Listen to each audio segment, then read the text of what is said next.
oras na ito, pwede po muna tayong makaupo.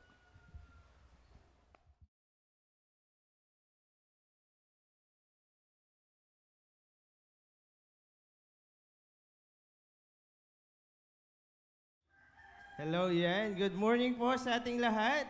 Good morning, church, and welcome again to Trinity Mission International, Tipas. At nagagalak po kami na kayo ay muling makasama. Ano po, at talagang pagpunta ko dito sa unahan, sabi ko po ay, alin ba yung gagamitin kong mic? Oy, ang dami. Improving, ang daming mic. Palakpakan po natin ng Panginoon. Talagang ang provision po ng Panginoon sa church ay talaga namang umaapaw. Ano po, dati agaw-agawan sa mic, ngayon kahit putig gagalwa, pwede na. Ano po. Pero bago po tayo magsimula, ay atin pong batiin ang ating mga katabi. Alam ko po kanina talagang nakakapag pag-awit sa Panginoon, pero praise God, ginagawa po natin to para po sa Panginoon, pagpapakita kung gaano natin kamahal ang Panginoon. Kaya batiin natin ang ating katabi ng isang mapagpalang umaga, bigyan natin ng isang ngiti na abot hanggang tenga, lampas pa. Ipakita kung gaano tayo nagagalak na makasama po sila ngayong umaga. Yan. So, bago po tayo magpatuloy, ay nais ko lamang po magbahagi ng isang kwento sa bawat isa. Ito po, na-miss yung kwento. Anyways, So, ito naman pong kwento ito ay tungkol po sa maglolo. May maglolo po, isang 70 years old at yung isa naman po ay 17. So, kabataan at talaga naman pong isa ay matanda na po. Pero sila po ay nakatira sa Bukirin at over the years po, ng paninirahan nila doon, sila po ay ano tawag doon? Sa pagsalupa po, naggagahot, nagdudukal, ininire-ready talaga nila yung lupa. At ilang taon po nila yung ginagawa. Para ma-ready yung lupa sa pagtatanim. Para pag nagtanim, di ba dapat yung lupa okay na, yung mabuhaghag na, yung nadiligan na rin, para maganda yung quality ng magiging mga halaman.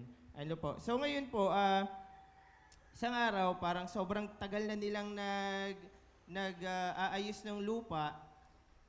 Ito pong lolo, ay hindi nyo po kakikitaan ng pagod or ng pagrereklamo. Samantalang yung apo na malakas, kayang-kaya pang gawin lahat, kaya-kaya pang buhatin lahat, ay lagi po nagrereklamo. Pagod na, hindi na kaya. Tapos po, isang araw, nakita niya, ay bakit itong lolo ko ay hindi napapagod? Parang hindi siya nagrereklamo. Ay, ang tagal-tagal na po naming nag-aayos ng lupa. So, tinanong niya ngayon, lolo. Sabi, bakit ba parang hindi ka napapagod? Ano po bang dahilan, ba't di kayo napapagod? Sabi po nung lolo, kasi mas nakakapagod mag-isip kaysa gumawa. Sabi ngayon hindi maintindihan nung kanyang apo, mag-isip, gumawa, paano napasama yung pag-iisip? So sabi nung lolo, alam mo kasi Utoy, 3 beses kang nag-iisip kung paano mo mapapadali yan. Ay, 1 beses kang nag-isip kung paano yung mapapadali, 3 plat na ako ng nadukal.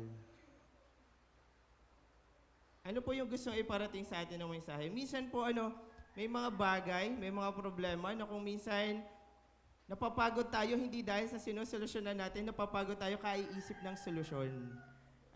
Pero in fact, hindi naman dapat tayo mag-isip ng solusyon, lalo na po kung alam natin kasama natin ang Panginoon.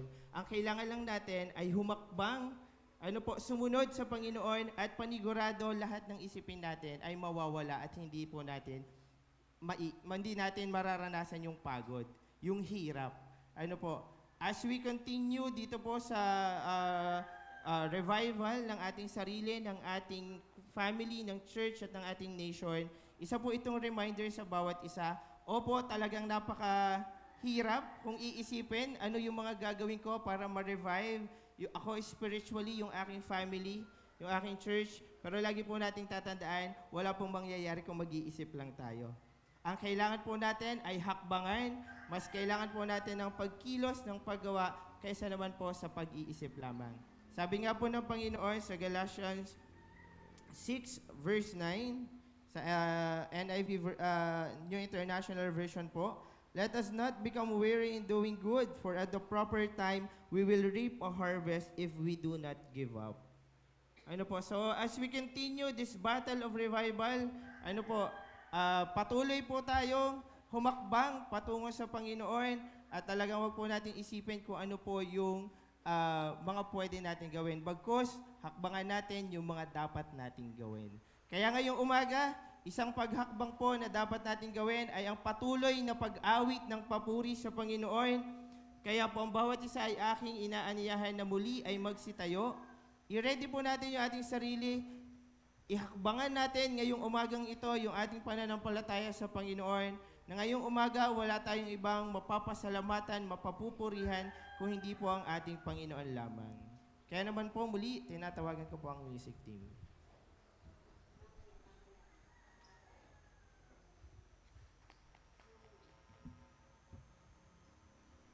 Sa oras na ito, patuloy po nating damhin ang presence ng ating Lord sa ating mga puso. I-focus po natin ang ating isip sa Kanya sa oras na ito. Dahil sadyang napakasarap na lagi nating nadadama ang presensya ng Panginoon. Napakasarap na lagi nating kasama ang Panginoon sa bawat sandali ng ating buhay. Sapagkat tunay, sa Kanya nagmumula ang lahat ng mayroon tayo. Ang ating kalakasan, sa pagising pa lang sa umaga, nandoon na yung kalakasan na binibigay ng Panginoon. Nandoon yung kagalakan na nagmumula sa ating lipanan.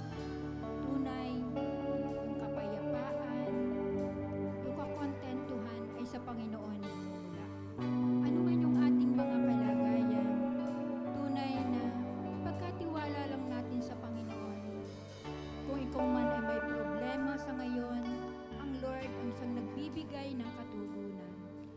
Ano man ang ating mga dinadamdam, ano man ang ating mga karamdaman, ang Lord ang nagbibigay ng kagalingan sa atin.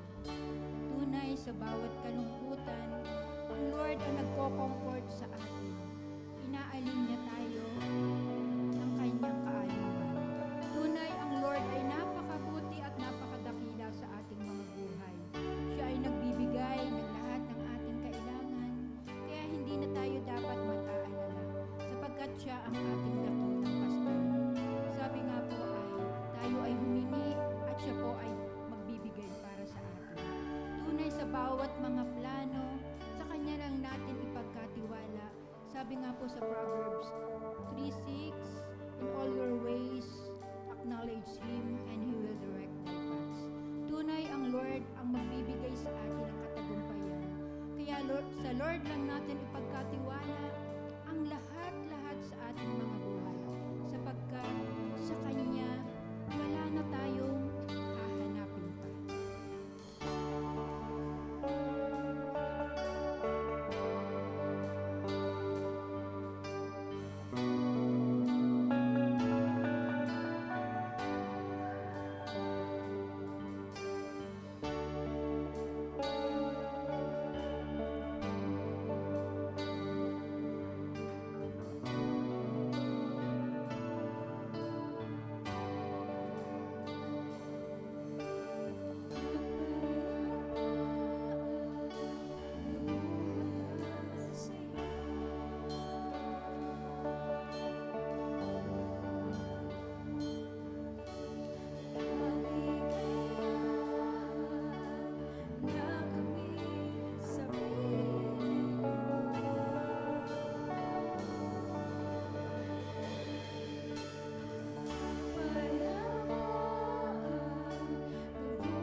pupurihin.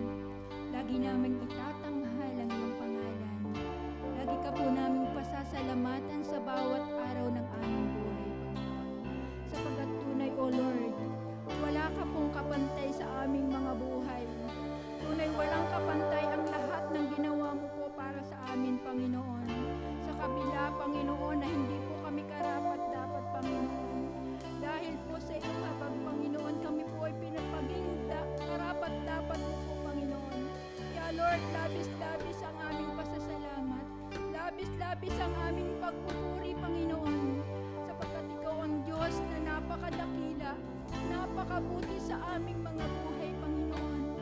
Lord, tunay, maraming salamat, Panginoon. Ang pasasalamat namin, O Lord, tunay hindi po namin kayang i-express, Panginoon, sa mga pamamagitan ng aming pong mga salita. Sa pamamagitan, Panginoon, ng mga salita, Panginoon, na namumutawi sa aming mga labi. Lord, maraming salamat, Panginoon. Binibigay namin sa iyo ang pinakamataas na papuri, ang pinakamataas na pagsamba sa umagang ito. Sa pangalan ni Jesus, Amen and Amen. Purihin po ang Panginoon. Pwede na po tayong makaupo.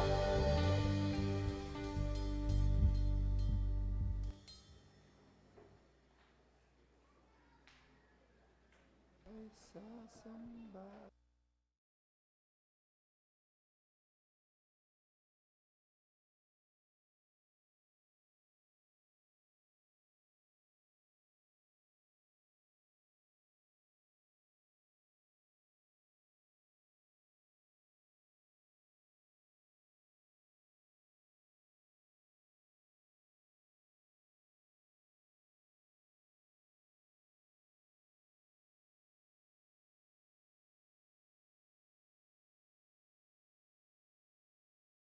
Po sa ating lahat, batiin po rin natin ang ating mga katabi.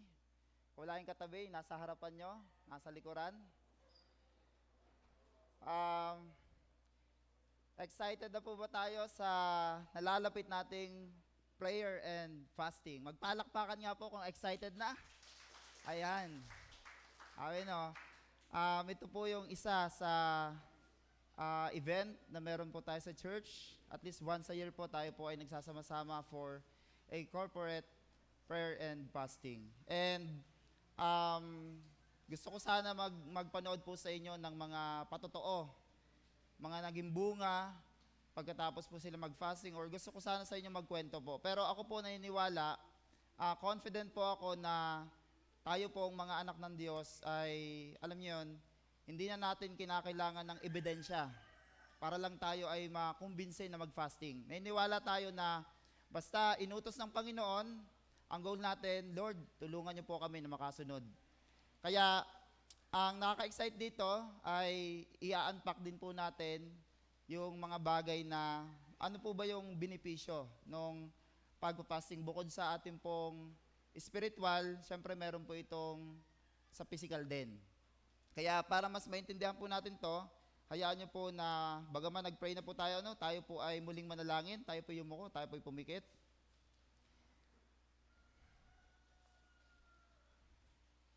Panginoon, sa inyong harapan, kami po ay nagpapakumbaba, nagkakaisa, sinusulit ang aming puso. Tulungan niyo po kami, amin pong kinikilala ang inyong presensya, ang siya naming kasama. And we also pray, Lord, for protection sa kung anumang binabalak ng kaaway, especially sa pagtatanim niyo po ng inyong mga salita sa aming mga puso. Hinihiling po namin na maging matabang lupa po ito, na kung saan mananatili, magbubunga ang inyong pong mga salita. Lord, kami po ay nag-expect ng inyong himala, na ngayon pa lang, yung revival, Panginoon, sa church, sa bansa, sa aming mga pamilya, lalo sa aming personal na buhay po. Tulungan niyo po kami, kung wala po ang inyong banal na espiritu, hindi po namin ito maunawaan. Kaya kami po ay nagsasubmit sa inyo at umaasa na kayo po ang maghahayag sa bawat isa na inyong pong mga salita. Gamitin niyo po ako bilang instrumento niyo po. Ipuin niyo po ang aking mga labi, ang aking isip, ang aking puso, ang buong katauhan ko. Sa gayon maging kagamit-gamit po para sa inyong pong misyon, sa inyong ministeryo, sa buhay ng bawat isa. In Jesus' name, amen and amen. Yan. So, spiritual revival. Sabay-sabay po natin basahin. Prayer and fasting, what is exciting? So, ano ba ang nakaka-excite sa pananalangin at pag-iisang tabi ng mga physical na pangailangan natin? So, kung sakali po na bago po sa ating pandinig o paningin, yung prayer and fasting, ito po ay pangsamantalang, kumbaga, iniisintabi po muna natin yung pwede pong pagkain, pwede po na yung paggamit natin ng social media, pwede rin pangangapit bahay. Yung iba actually, sigurado nag-file sila ng leave para lang talaga makapag-fasting kasi syempre, siguro talaga nakikita nila, kailangan ko to. Ngayon, ang tanong, bakit hindi pwedeng nagpe-pray tapos kumakain din naman? Ba't kinakailangan talaga na wala mo ng kain para makapanalangin? Una, sabi po tinanong ko po siya, kung kilala niyo po ito, kilala niyo po ba si Meta? Sabi po ni Meta, actually kahapon ko lang din po siya nakilala, share ko lang po sa inyo. Una, kasi ang tanong dito ay, why not just pray and eat? Bakit nga naman hindi? Una, yung pagkain daw, ito daw ay distraction. Siyempre nga, prepare ka, yung time na ipagpe-prepare mo, ang laking tulong na magiging bunga na sa atin kung ipopokus na natin sa panalangin. Pangalawa, physical comfort. Alam niyo ba yung kanta na, today, I don't feel like doing anything. I just wanna lay on my bed. Di ko po makanta kasi, pero ganun yon. Pag tayo po ay, busog, mas masarap talagang matulog. Kung sa baboy pa, yung kinakamutan. Pero, kaya, kailangan po talaga isang tabi natin. Pangalawa, spiritual intensity. Kapag daw po tayo ay fasting sa pagkain, nakapokus tayo sa panalangin at sa ibang spiritual na bagay, mas nagiging matindi daw po yung ating desire. So, panghuli po ay discipline and sacrifice. Yan. Dito pala dinedevelop po ng Panginoon yung mga disiplina. Kasi nga, isipin mo, yung pagkain kasi talagang normal na pangailangan natin yan eh. Kumbaga, yung pang-araw-araw nakasanayan na natin. Kaya nga, ang pagkain, hindi mo na kinakailangan ituro. Bakit? Kasi siya ay natural na. Ngayon, ang disiplina na ituturo sa atin ng Panginoon, yung spiritual na bagay, medyo ito yung isang bagay na nag-struggle tayo lahat. Sa pamagitan ng fasting, tutulungan tayo na ito'y maging isang natural din, kagaya ng ating physical na pagkain. Kaya, itong week na ito po ay, kung kayo po may mga handaan, sige, susulitin na po natin. Hindi. Malamang meron na po tayong mga paghahanda na ginagawa para sa ating prayer and fasting. So, alamin po natin, ano ba yung exciting part? Naalala ko lang bigla kahapon, meron pong reunion. Ano bang tawag doon? Yung sa school. Alumni. Ang napansin ko po, laging kumpleto yung medyo may edad na. Meron nga dong lola na, hinahanap niya yung teacher niya. Sabi ko, wala na po yun.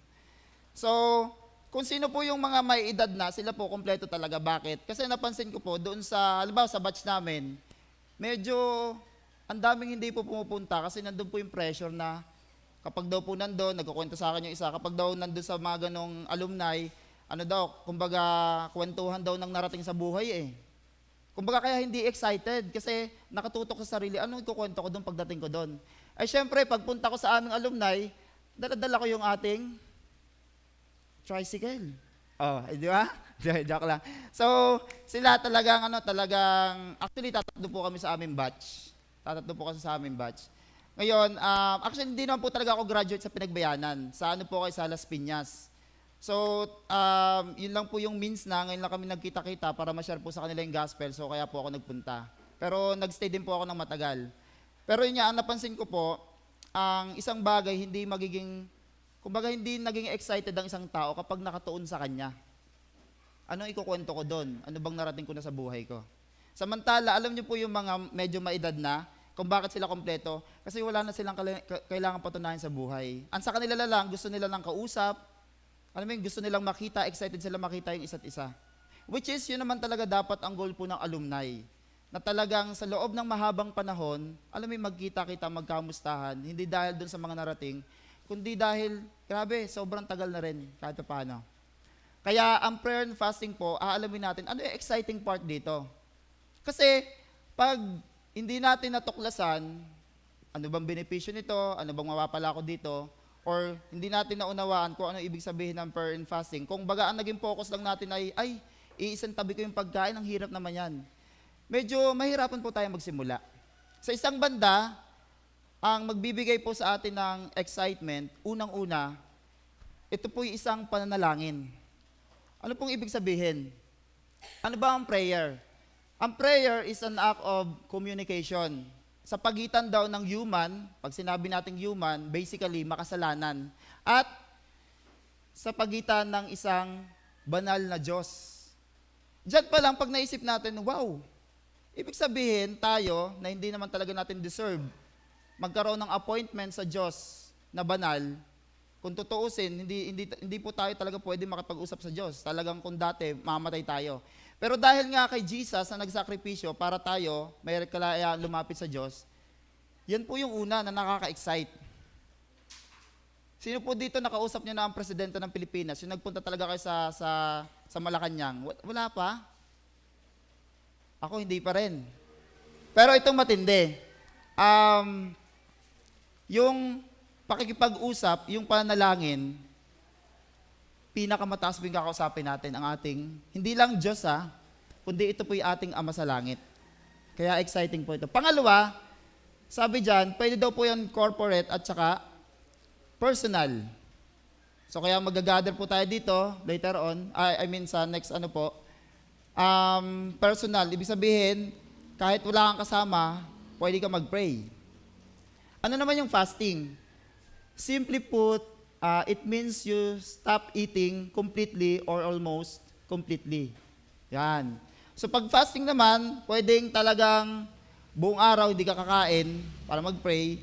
Pwede din naman na halos buong araw lang. 12 to 24 hours, yung iba ay days. Tapos, syempre, meron pong liquid. Pwedeng tubig. Pero feeling ko, yung kape hindi okay. Yung tea, meron din kasing masamang epekto. Ayan. Pero, tatansyahin din po natin. Well, i-discuss naman po yan ng prayer mean kapag na po yung ating prayer and fasting. Kung ano po yung mga dapat na hindi po natin gawin during prayer and fasting. So, una, yan. Ito po yung exciting part. Kapag po tayo nagpa-fasting, it keeps us focused on spiritual needs. Ang una pong gagawin ng prayer and fasting sa ating buhay, ibabalik po nito yung ating pong atensyon, itutuon uli doon sa mga spiritual na bagay. Kasi syempre medyo tayo po ay nasa mundo kung saan nandito ang mga bagay na nakakaakit sa ating mga paningin. Na minsan talagang medyo nawawala po tayo sa focus. Ngayon, kapag po tayo nagpe-prayer and fasting, iniisintabi natin yung mga bagay na yon. Itinutuon natin yung ating attention doon sa mga bagay na spiritual. Kaya it keeps us focused on spiritual needs. Pagkatapos si Jesus ay dinala sa Espiritu, sabi sa Matthew 4:1-2, sa ilang upang tuksohin ng dyablo, siya ay nag-ayuno sa loob ng 40 araw at 40 gabi, kaya't siya'y nagutom. So, dalawang bagay po, asahan po natin kapag po tayo nag-fasting, nag-prayer and fasting, kagaya po ni Jesus, dahil po tayo ay tao, si Jesus na nagkatawang tao din, siya ay Diyos na nagkatawang tao, tayo po ay normal na makakaranas po talaga ng gutom. Yun po yung response ng ating katawan. Pangalawa, hindi lang gutom, meron po talagang temptation. Kaya nga, napaka-importante yung preparasyon natin. Kasi hindi lang gutom, kundi temptation. Kaya maganda po na ngayon pa lang, dapat nagbabawas na tayo ng kain, o kung social media po yung ating goal, talagang maganda mag-deactivate na muna tayo ng mga bagay na talagang, alam niyo yun, kung saan tayo mas nag-spend ng time. Maganda po yung sa Luke na version. Mula sa Jordan, bumalik si Jesus na puspos ng Espiritu Santo. Dinala siya ng Espiritu sa ilang at sa loob ng 40 araw, tinukso siya ng dyablo. Hindi siya kumain ng anuman buong panahong iyon, kaya't siya'y nagutom. Ang ginawa po ni Jesus, bago po siya nag-fasting, di ba yung kapag nag-backread po tayo dyan, ito po yung panahon na siya ay sumunod sa kalooban ng Ama, nagpabaptize. Kaya dyan, bago po siya pumunta sa ilang at mag-fasting, bumalik po si Jesus na puspos ng Espiritu Santo. Ibig sabihin, ang fasting po, prayer and fasting, hindi po natin ito kakayanin kung tayo po iaasa sa ating sariling kakayanan. Kaya importante po yung tayo po yung nape-prepare. Halimbawa, dapat ngayon pa lang talagang nagdo-double time po tayo na maglaan ng time sa salita ng Diyos at sa panalangin. Kasi ito po yung ating magiging kapangyarihan, protection, para po mapagtagumpay natin yung prayer and fasting. Kaya, yan yung pinakaunang sekreto. Bumalik si Jesus na puspos ng Espiritu Santo. Kahit si Jesus na Diyos, isipin nyo, kahit si Jesus na Diyos, pinahalagahan niya yung preparasyon ng kanyang spiritual. Kasi alam niya, matindi ang magiging temptation during prayer and fasting. Dumating ang dyablo at sinabi sa kanya, so ito na nga, yung unang temptation. Kung ikaw ang anak ng Diyos, gawin mo nga tinapay ang mga batong ito, ngunit sumagot si Jesus na susulat, hindi lamang sa tinapay na ubuhay ang tao, kundi sa bawat salitang namumutawi sa bibig ng Diyos. Yun ang unang temptation. Alam niyo kung bakit laging ginagamit ni Satanas ay kung anak ka ng Diyos? Kasi ito yung time nang binaptize siya, anong sabi ng Panginoon? Yun yung sinabi ng Panginoon, ito ang aking anak na lubos kong kinalulugdan. So ganun din, nung tayo ay naging Christian, tayo po'y napabilang na sa pamilya ng Diyos, isa po sa laging ibabanat sa atin ng kaaway, sige nga, patunayan mo nga kung anak ka talaga ng Diyos. Ganun po lagi yung banat sa atin. Pero, alam naman natin kung ano nangyari dyan, hindi naman talaga nagwagi dyan sa Satanas. Ngayon, ang goal po dito, sabi dyan, ang goal ni Satanas, hindi naman talaga yung yung gawing tinapay yung bato Hindi naman talaga usapin ng ganun yun kasi kaya naman talagang gawin ng Panginoon yun. Ang sinasabi lang dito ni Satanas, kapag nakikita niya tayo, nagiging seryoso sa spiritual na bagay, gusto ni Satanas yung ating attention ibalik uli dun sa mga bagay na makamundo. Dun sa physical na pangailangan natin. Kasi syempre, nandito tayo sa mundo, may mga kailangan talaga tayo physically. Pero, yung unang goal po dito, para maibalik yung focus natin, parang ano po ito, halimbawa, kung meron po dito mga nag-gym. Di ba, pag nag-gym, alos lahat ng parte ng katawan gustong pagandahin. Pero alam niyo po, mas effective, kung halimbawa, unang 3 buwan, focus ka lang muna, kunyari ay sa muscle. Puro muscle lang. Pangalawang buwan, kung ano mang gusto mong i-focus ulit. Diba? Pero kung araw-araw, sabay-sabay mo yung gagawin, na ang goal mo lahat, mahulma kagad yun, medyo mahirap. Dito ganun din. Ang fasting po, kaya iniisang tabi po natin yung mga bagay na pangailangan nating physical. Ang goal po natin, mag-focus muna tayo, wait lang, ito, pinaka-importante ito, spiritual. So, ibinabalik tayo ng focus doon sa spiritual na bagay. Kaya sabi nito, tinuruan nga kayong magpakumbaba, ginutom niya kayo bago binigyan ng mana, isang pagkaing hindi ninyo kilala, ni ng inyong mga ninuno. Ginawa niya ito upang ipaunawa sa inyo na ang tao'y hindi lamang sa tinapay na ubuhay, kundi sa bawat salita nagmumula sa bibig ni Yahweh. Ang tagal po niyan, isipin niyo, 40 years. Alam niyo po ba yung sa Psalm na yung 40 years na hindi sila pinapansin ng Diyos kasi galit sa kanilang Panginoon? Pero alam nyo, ang nakaka-touch doon, sa loob ng 40 years na yon, hindi sila pinabayaan ng Diyos. Yung kanilang pangyapak, hindi daw man lang napunit, alam mo yon, nasira, hindi sila nagutom. Pero dito, ang ginawa ng Diyos, inalaw ng Diyos na magutom yung mga tao, para lang ma-realize nila, syempre, alam nyo, kapag tayo po ay may pangailangan, doon lang natin na-appreciate lalo yung nagbibigay sa atin ang Panginoon Di ba, pag busog naman tayo, hindi naman natin masyado ma-appreciate ang pagkain So, ganun din. Pag tayo po'y nagkaroon ng pagkauhaw sa spiritual, doon lang natin marirealize ang pangailangan natin sa Panginoon. Ngayon, ito po yung dito. Ito po yung medyo part na parang self-check part. Kapag malalaman natin na tayo po ay isang tao talaga, syempre, alam niyo, nakakaramdam po tayo ng mga gutom o mga physical na pangailangan. Kasi physical po tayo, kumbaga tayo po human eh. Sa isang banda, malalaman natin na ang isang tao, talaga po siya ay pinanganak na rin sa spiritual. Nararamdaman niya na rin yung pangailangan ng spiritual. Halimbawa po, kapag ka ang isang tao, born again na yan, Christian na yan, anak na yan ng Diyos, buhay na yan spiritually, ang magiging tendency niyan, halimbawa, hindi siya nagiging okay na hindi siya nagbabasa ng Bible. Parang sa atin, tao tayo, hindi tayo mapakali kapag tayo gutom. Hindi tayo mapakali kapag, alam mo yung mahina yung katawan natin, may sakit tayo, gumagawa tayo ng paraan kasi that makes us human. Yun tayo eh. Ganon din, ang isang tao na pinanganak na sa spiritual, ibig sabihin anak na ng Diyos, pamilya na ng Diyos, isang bagay po mapansin natin, nagkakaroon na tayo ng, alam mo yun, yung parang, wait lang, hindi pwedeng hindi eh. Hindi tayo mapakali kapag hindi tayo nakaka-attend ng mga pagtitipon, prayer meeting, worship service, ang sakit sa kalooban natin. Kasi bakit? Kasi naintindihan natin dito, pinapareals ng Panginoon, hey, nakalimutan nyo na naman yung usapan natin. Ang buhay ay hindi lamang tungkol sa mundong ito sa mga pangailangan natin. Ibinabalik sila ng Panginoon, ang pinaka-importante yung spiritual nyo, anong nangyayari na. Kasi ang ebidensya, nagre-reklamo na sila. Sa kabila ng mabuting ginawa ng Panginoon, reklamo pa rin yung mga tao.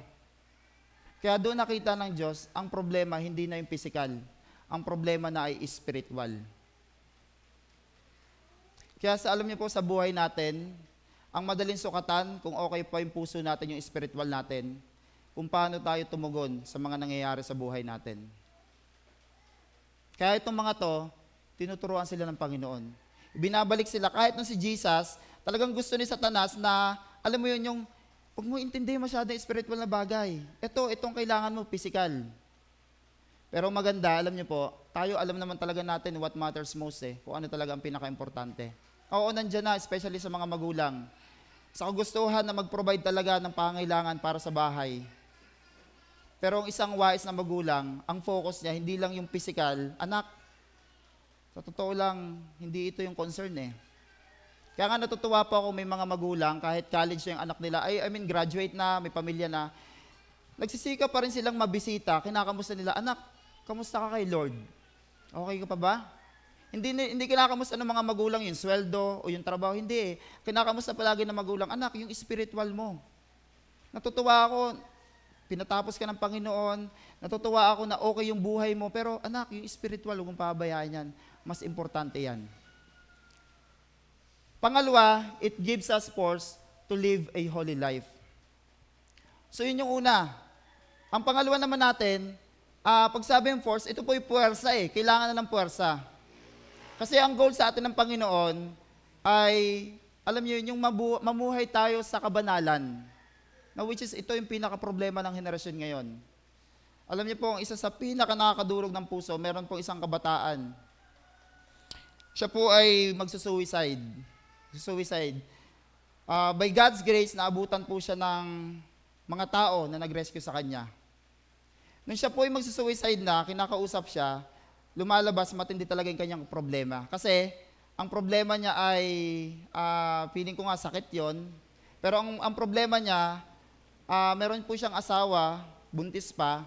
Tapos, yung babae, ano po talaga to, nagkaroon po sila ng sexual intercourse. May asawa to, itong babae na nakaano niya ay may boyfriend. Pareha silang meron. Ngayon, hindi niya alam ang gagawin niya. Anong gagawin ko? Kasi syempre, ipapakulong siya ng kasi minor yung babae eh. 16. Siya, nasa tamang edad na siya. Ngayon, sa totoo lang, syempre, ang pinaka nakakagalit naman talaga doon, hindi naman talaga yung tao eh. Kasi yung batang yon, biktima lang din yun ni Satanas. Ang pinaka nakakagalit doon ay si Satanas. So, ibig sabihin, tayo din, hindi natin kakayaning mamuhay talaga sa kabanalan. Alam mo yun, kung walang matinding puwersa na nanggagaling sa Panginoon. Kaya kailangan natin ng kapangyarihan ng Diyos. Kaya kailangan natin mag-prayer and fasting. Kasi pag ginagawa natin to, dito tayo pinapalakas uli ng Diyos. Dito tayo nire-restore. Pagkatapos dinala siya ng dyablo sa Jerusalem, ang banal na lungsod, at pinatayo sa taluktok ng templo, sinabi nito sa kanya, kung ikaw ang anak ng Diyos, magpatihulog ka sapagkat nasusulat, sa kanyang mga anghel ikay itatagubilin, sa kanyang mga kamay ikay aalayan, nang sa mga bato, paamoy hindi masaktan. Pero ang sabi ni Jesus, nasusulat din, huwag mong subukin ang Panginoon mong Diyos. Kaya araw-araw talagang ititest tayo. Kasi ang ibig sabihin po ng pagiging banal, ang description po sa kanya ay set apart. Ibig sabihin, tayo po ay ibinukod na.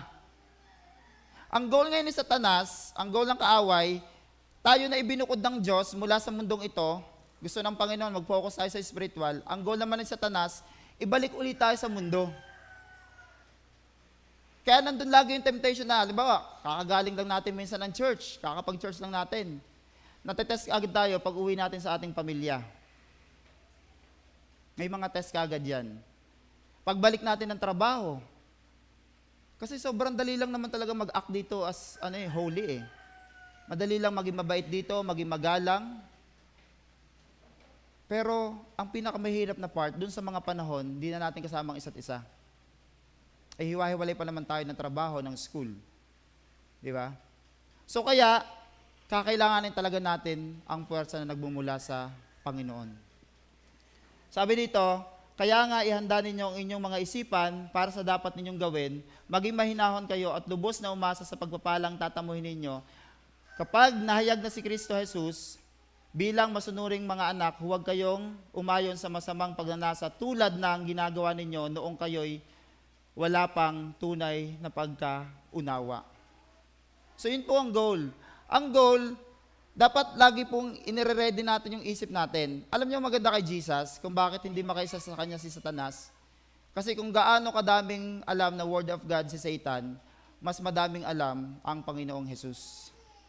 Kaya ang pinambabato na lang din ay salita ng Diyos. Kaya mga kapatid, ito po talaga ang susi. Ito palagi ang panlaban natin sa anumang ibinabato sa atin ng kaaway.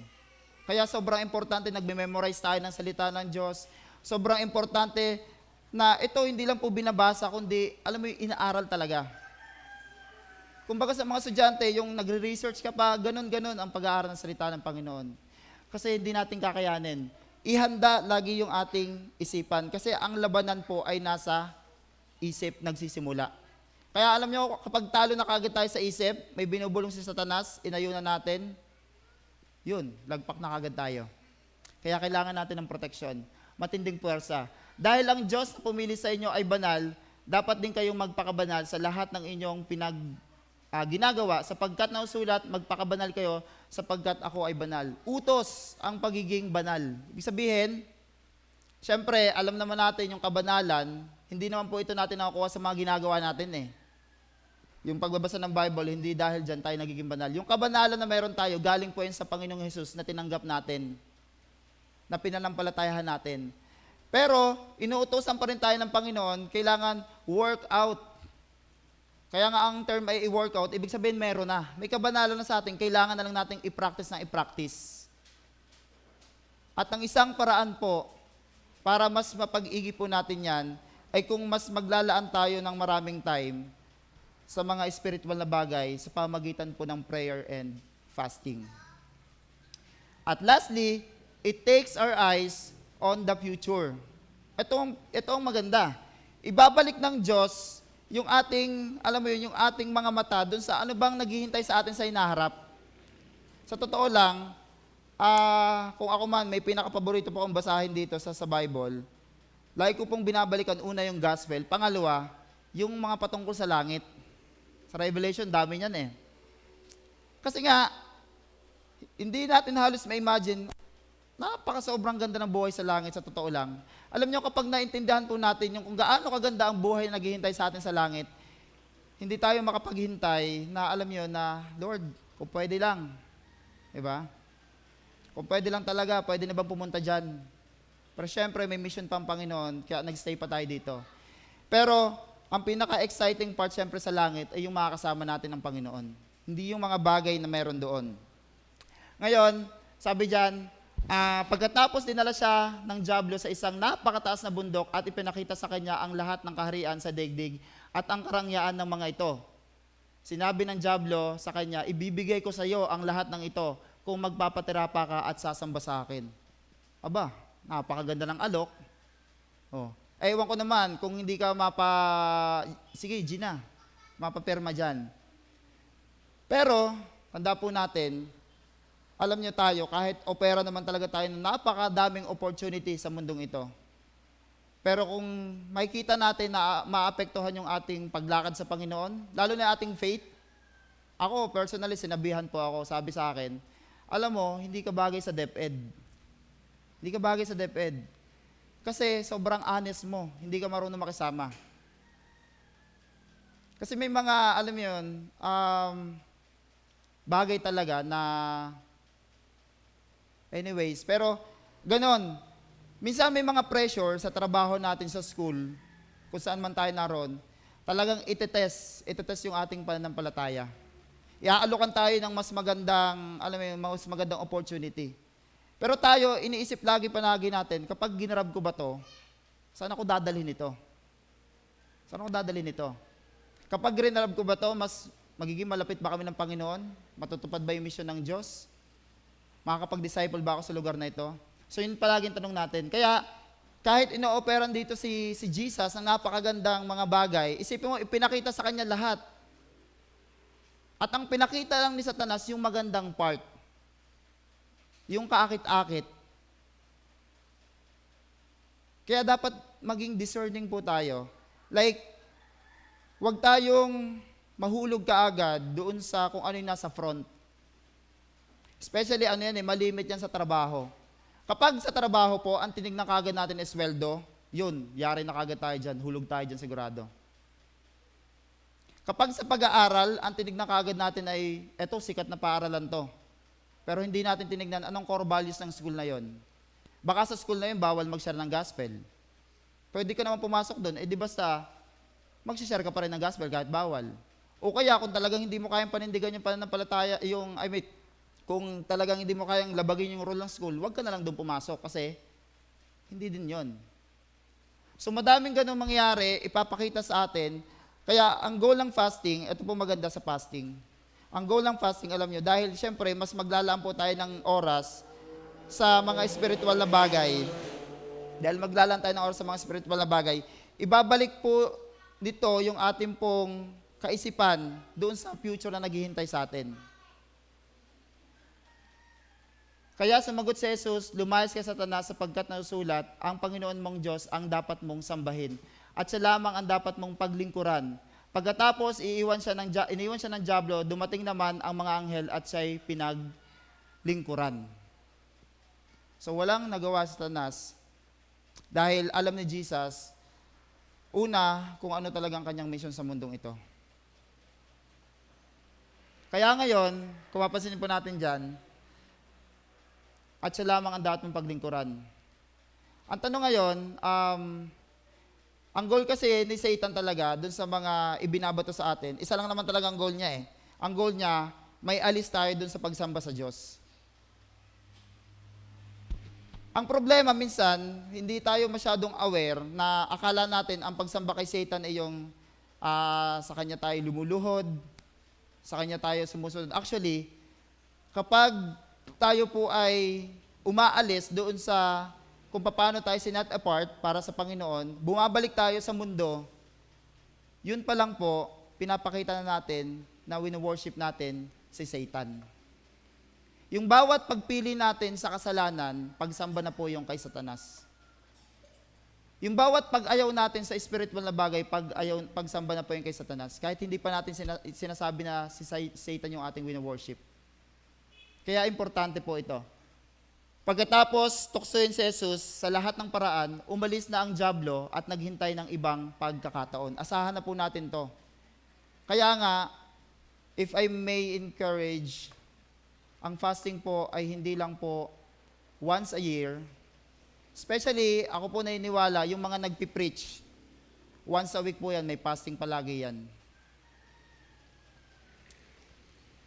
Ako nag-start po ako January 1. Pagpasok ng bagong taon, nag-fasting po ako.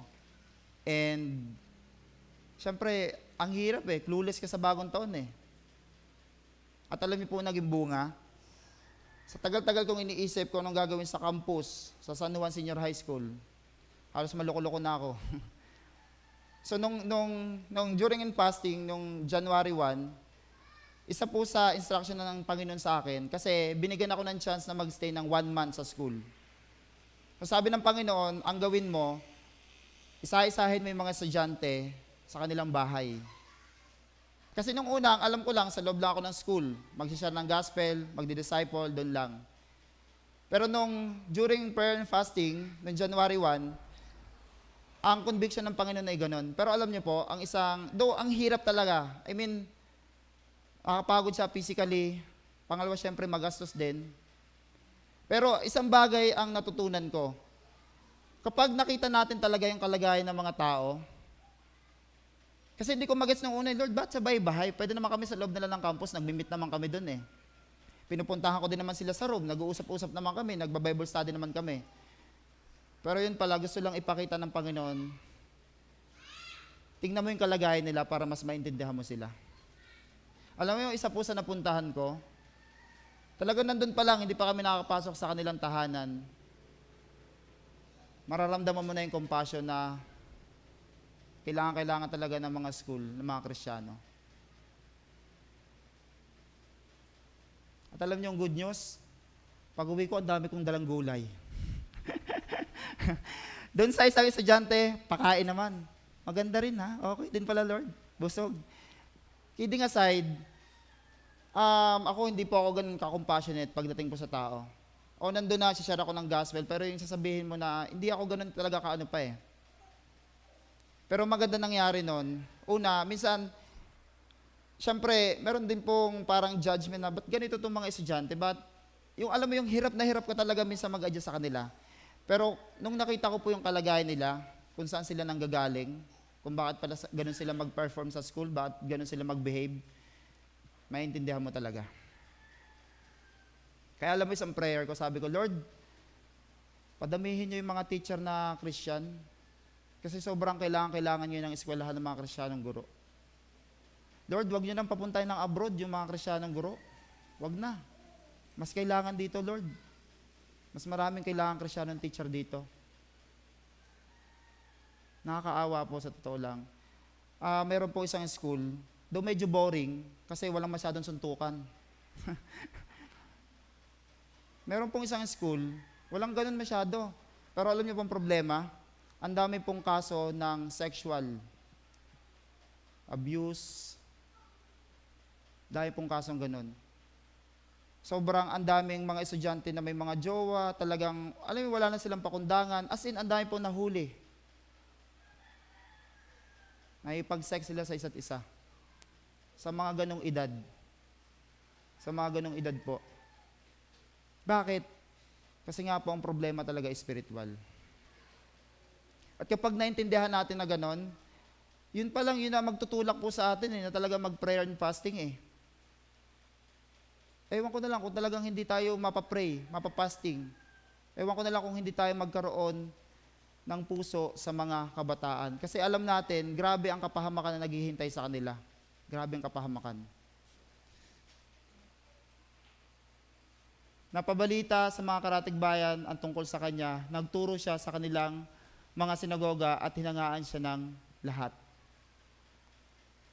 Tayo po ay mag-prayer and fasting, hindi lang naman talaga para sa personal natin Bakit? Kasi meron po tayong mission.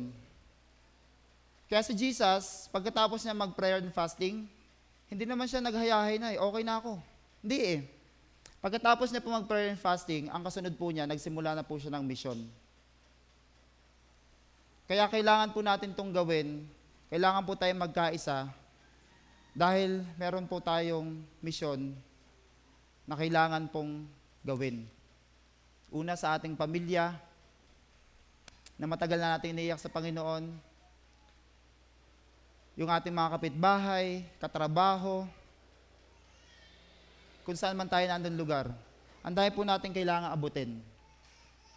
Kaya naman, come and experience the power of God through prayer and fasting for personal Family, Church, and Nation Revival. So mga kapatid, meron pong sinend sa ating GC, pinapasagutan po yung form. Praying na kung gaano po tayo kadami today, ay ganun din po tayo kadami sa prayer and fasting. Hindi kahit po natin ang bawat isa na makiisa po sa gawain ito. Ito po yung way natin pagpapakita din sa Panginoon na hindi naman talaga natin kaya ang laban. Hindi natin kaya ang mission, hindi natin kaya yung buhay natin.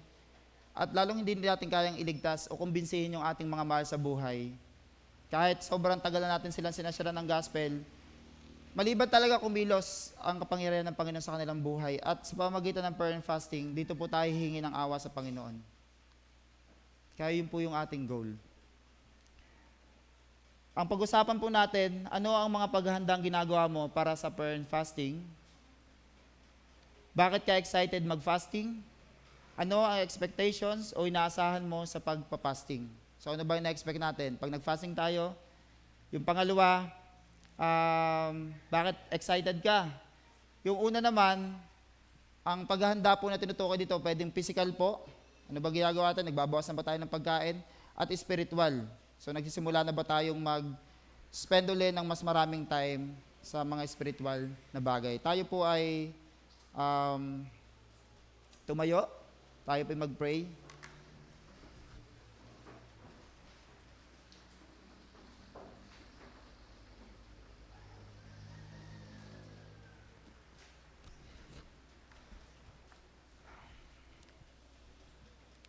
Panginoon, kami po'y lumalapit sa inyo at amin po pinagkakatiwala ang mensahe na inyo pong dinala sa amin.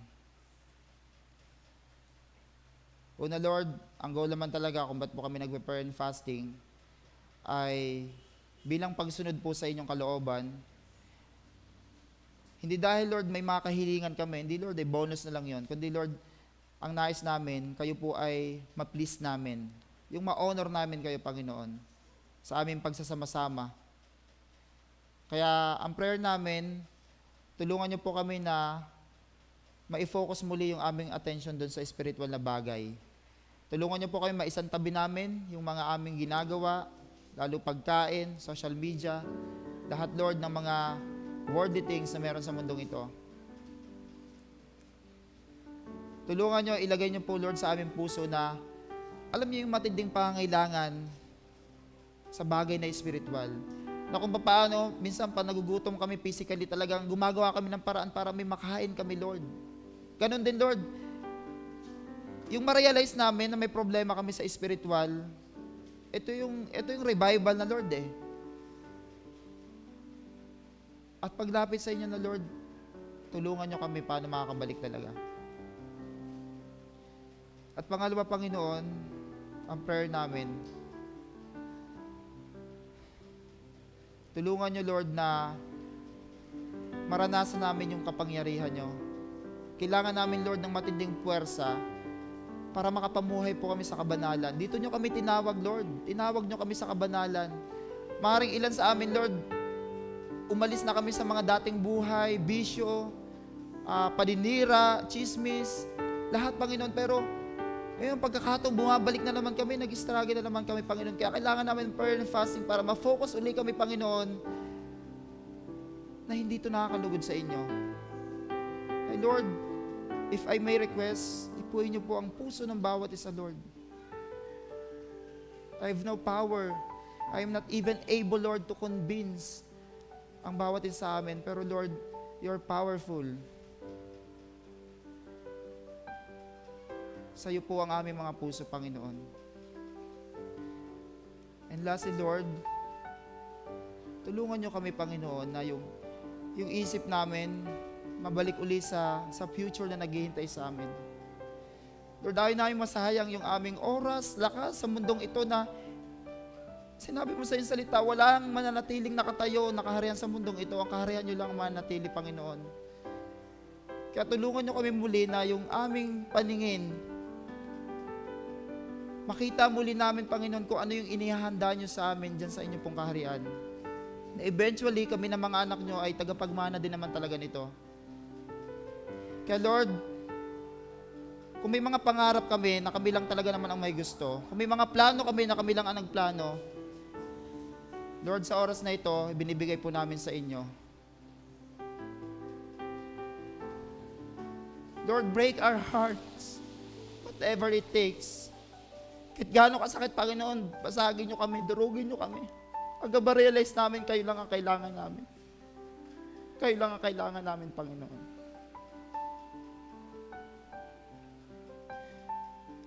Lord, pinag-pray namin, i-rescue nyo po ang generation na ito. Especially young people. Ang mga magulang, Panginoon, bigyan nyo ng guidance, power. Lord, nakakalungkot ang henerasyon na ito. Wala na kami halos pinagkaiba sa Sodoma, sa Gomorrah. Wala na eh. Wala na kami pinagkaiba, Lord, sa panahon ni Noah. Wala na. Ang mga tao'y busy, nagpapakasama. At kahit kami mga Christian, Panginoon, wala chill-chill na rin kami, Panginoon. Kaya Lord, kailangan namin ng revival. Kailangan namin ng prayer and fasting, Lord. Tulungan niyo po kami, Lord, lahat makiisa. This is not to manipulate people, Lord, but really, Lord, kailangan namin ng isa't isa. Tulungan niyo, Panginoon. Tulungan niyo po kami. Makita namin yung matinding pangailangan namin sa spiritual, Lord, kung saan niyo kami tinawag, Panginoon.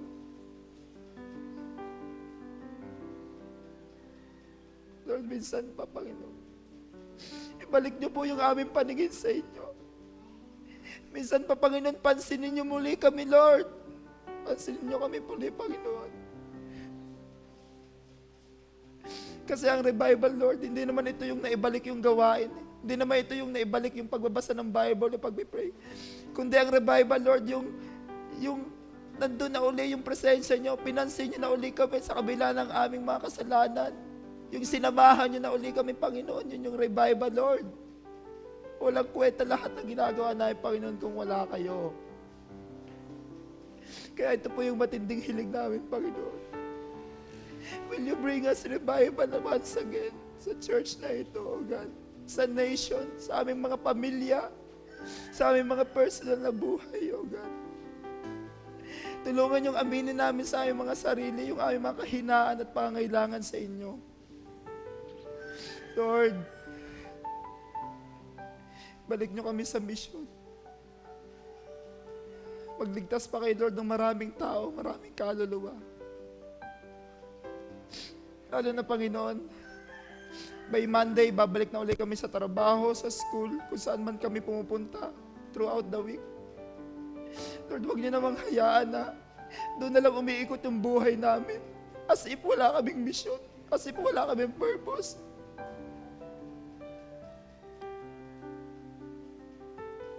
Ako, Lord, personally, kung hindi niyo lang din ako gagamitin mightily, kung hindi lang din ako susunod sa inyo, kunin niyo na lang ako, Panginoon. Kundi sa akin, mga kapatid, Lord, nahihirapan din naman talaga kami na hindi kami sumusunod. Kaya Lord, tulungan niyo po kami. Tulungan niyo po kami, restore niyo kami, Panginoon. Revive niyo kami, Panginoon. Revive niyo po kami, Panginoon.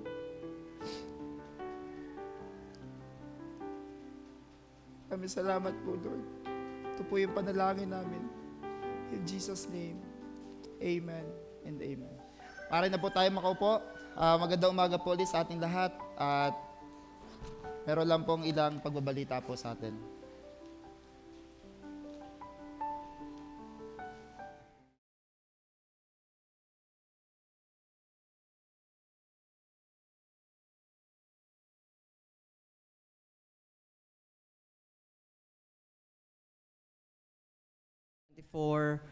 Verse 22 to 25.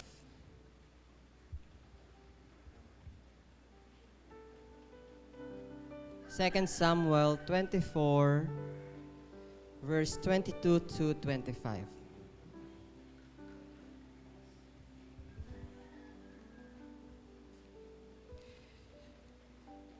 So basahin ko po, sabi dito po, Araunah said to David, "Let the Lord, the king, take whatever pleases him and offer it up. Here are the oxen for the burnt offering, and here are the threshing sledge and ox yokes for the wood." O king, Araunah gives all this to the king. Araunah also said to him, "May the Lord your God accept you." But the king replied to Araunah, "No, I insist on paying you for it. I will not sacrifice for the Lord my God burnt offerings that cost me nothing." So David bought the threshing floor and oxen and paid 50 shekels of silver for them. David built an altar to the Lord there and sacrificed burnt offerings and fellowship offerings. Then the Lord answered prayer in the behalf of the land, and the plague of Israel was stopped. So konting yung background story lang po. Ito po ay yung inutusan ng Panginoon si David na gumawa po ng altar para sa paghingi niya ng tawad, pagpapakita ng kanyang repentance po. Makikita po natin dito, may isa siyang lugar na nakita na may mga ihahain na may lugar at yung mga oxen po na ihahandog. Yung pinuntahan niya po yung may-ari at yung may-ari po nung kanyang pakay po, gusto na pong ibigay ng libre para ialay ni David po sa Diyos. Gusto niya pong ibigay lahat nung iaalay para lang sa Panginoon. Pero sabi po dito, yung focus po natin ay, sabi po ni David, "I insist on paying for it." So gusto niya pong bayaran. "I will not sacrifice to the Lord my God burnt offerings that cost me nothing." So ang hamon po ngayon sa ating pagbibigay, kapag tayo po ay magbibigay sa Panginoon, parang katulad lang po nung nakita ni Jesus na nagbibigay sa church na sabi natin, ang dami nilang ibinibigay, pero sa totoo lang, surplus lang pala yon ang kanilang meron sila. Kaya nila ibinibigay yon. So tayo po ay magbigay talaga sa Panginoon ng with sacrifice talaga at yung joyful heart. Tayo po ay manalangin. Panginoon, maraming salamat po sa araw na ito. Kami po ay tinuruan niyo po, tulungan niyo po kami talaga magbigay sa inyo talaga na with sacrifice and a joyful heart. Encourage niyo po ang bawat isa sa pagbibigay, Panginoon. Maraming salamat po sa pangalan ni Jesus. Amen. Pwede na po tayo magbigay.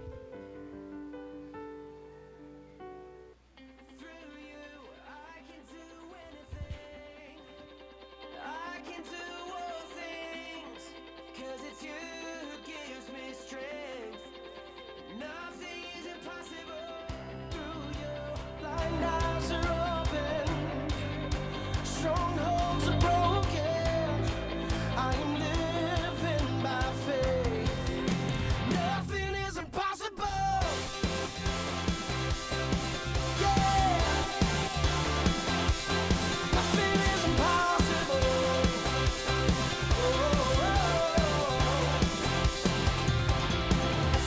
I'm not gonna live by what I see. Not gonna live by what I feel. Deep down I know that you're here with me. And I know that you can do anything.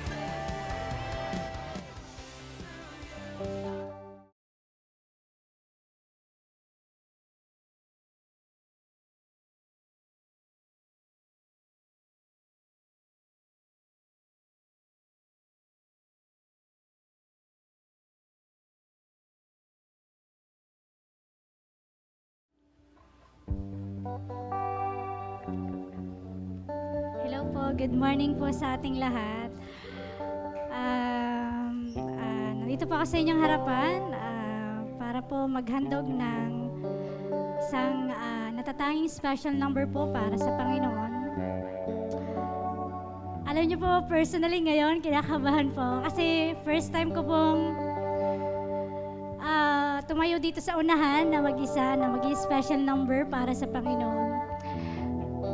Share ko lang po kasi matagal ko nang niyak talaga ako. Yan, gusto ko lang mag-testify kung gaano naging mabuti ang Panginoon sa buhay ko. Sabi ko nga, pag ako nabigyan ng opportunity na mag-special number sa unahan, sabi ko, ano kaya Lord yung ihahandog ko sa inyong kanta? And then, marami ng beses akong tinanong ng Janice, baka ikaw may gusto kang, gusto mo mag-special number. Sabi ko, nung time na yun, nang tinanong ako ay, parang hindi pa po ako handa. Sabi ko gano'n. And then, nung bagong taon, bagis nga, yun, nabanggit nga ni Ate Grace na binigyan po kami ng date kung kailan. Hindi ko din pinili yung January, yung una, kasi ako agad ang unang bungad. And then sabi ko, medyo parang third week. Yun, so salamat sa Panginoon kasi nagkaroon ng opportunity po na handugan ang Panginoon ng awitin. Kung tutusin, pwede naman po talagang sa bahay ko na lang po ihandog kasi para naman po talaga sa Panginoon eh. Pero dahil nga po gusto kong i-testify kung gaano po naging mabuti ang Panginoon. Pag po ako maawit sa Panginoon inaano ko yung lyrics kung ano po yung message. Not the tone of the voice, kung gaano man po yung voice kundi special number po, kasi special po ang Panginoon sa buhay ko. At binabalik lang din po ako ng Panginoon kung gaano naging faithful at hindi ako iniwan. Kaya po, kung alam niyo po itong kanta, alam ko po alam niyo po ito, through it all, yan, God has been faithful sa aking buhay po. Through on my life. Sige po. Sabayan niyo po ako sa pag-awit, tinakabahan po ako.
To God be all the highest glory po. Thank you po.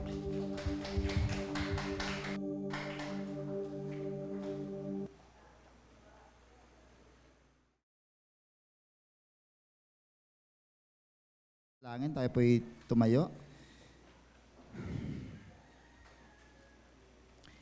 Tayo po mag-pray.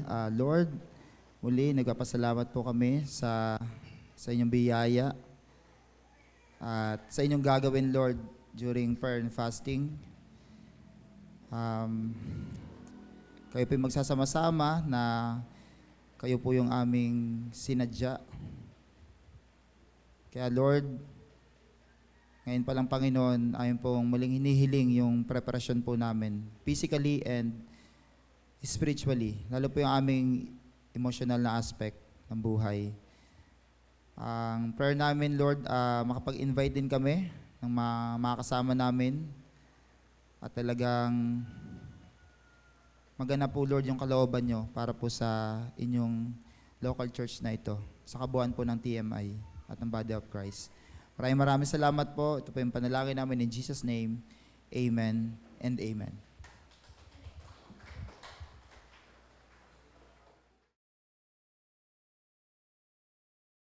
Sige po.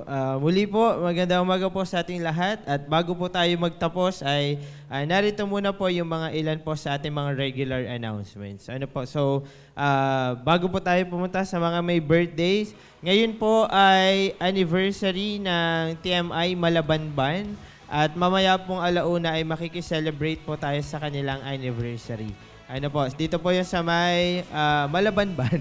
TMI Malabanban. So, makalampas ng rotonda po dyan. Ano po, so, siguro mga 12 or 12:30, alis na tayo para po nandun na before 1. Ano po, so sa mga sasama po ay stay lang po tayo dito. Ano po. At ngayon naman po, para sa ating mga may kaarawan, sa may mga birthday natin ng January, si Nolo ni Ate Janice ang week pong ito. So, birthday po ni Ate Janice Mercado on January 25. Hindi ko na po sasabihin para po. Okay, so happy birthday Ate Janice. At dalangin po namin ang patuloy pong pagpapala po ng Panginoon sa iyo at sa iyong pamilya. And also, nais na po nating ulitin, i-promote ulit yung ating prayer and fasting. Gaganapin po ito ng 1 week. It is 1 week, January 27, next Monday. Hindi po sa Monday na to, next Monday, January 27 hanggang Sunday. Tama ba? Sunday, February 2, 2025. And paalala ko lang po, ulitin ko lang po yung inulit na ni Kuya Arvin kanina, yung Google Forms natin po. Sana po ay nakapagsagot tayo sa Google Form.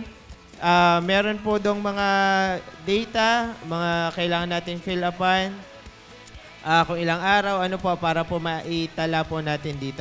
At para po sa prayer and fasting, ito po yung magiging mga activities natin. So, prayer and fasting, yun po ay 7 days.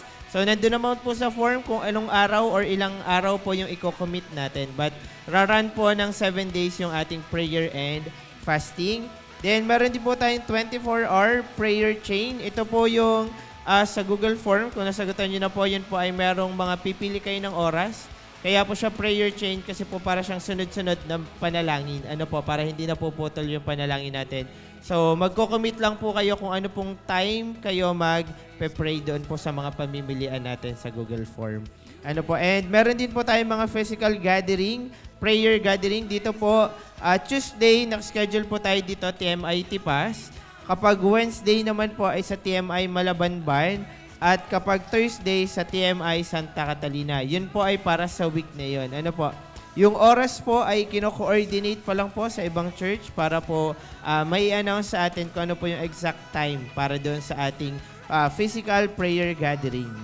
And of course, Friday po, since tatamaan din po siya ng last Friday of the month, ay meron po tayong Night of Prayer and Worship. Yun po ay Friday, 7 p.m. dito po sa church. So lahat po ng mga gatherings natin ng Friday ay dito na po natin tipunin. Magsama-sama po tayo sa Night of Prayer and Worship. At ang break po ng ating fasting ay Sunday, February 2, 3 p.m. Ano po. So hopefully ay nakuha po natin ito pong ating activities for prayer and fasting. Ano po. So yun lang po. Muli po, maraming salamat po. Isang malakas na palakpak po para sa ating Panginoon. And to God be the highest glory. Tayo po ay pwede nang mag-fellowship. At para po sa magsaserve natin ay ang Young Pro Girls. Sige po, mari na po tayo punta sa ating mga fellowship. Ang katanungan po na ating mga reflection questions na pwede po nating pag-usapan. Ano po yung ginagawa nating paghahanda para sa prayer and fasting? Ano po yung inaasahan natin o ina-expect natin dito sa prayer and fasting? At bakit po tayo excited dito sa prayer and fasting po natin? So, sige po. Pwede na po tayo mag-fellowship.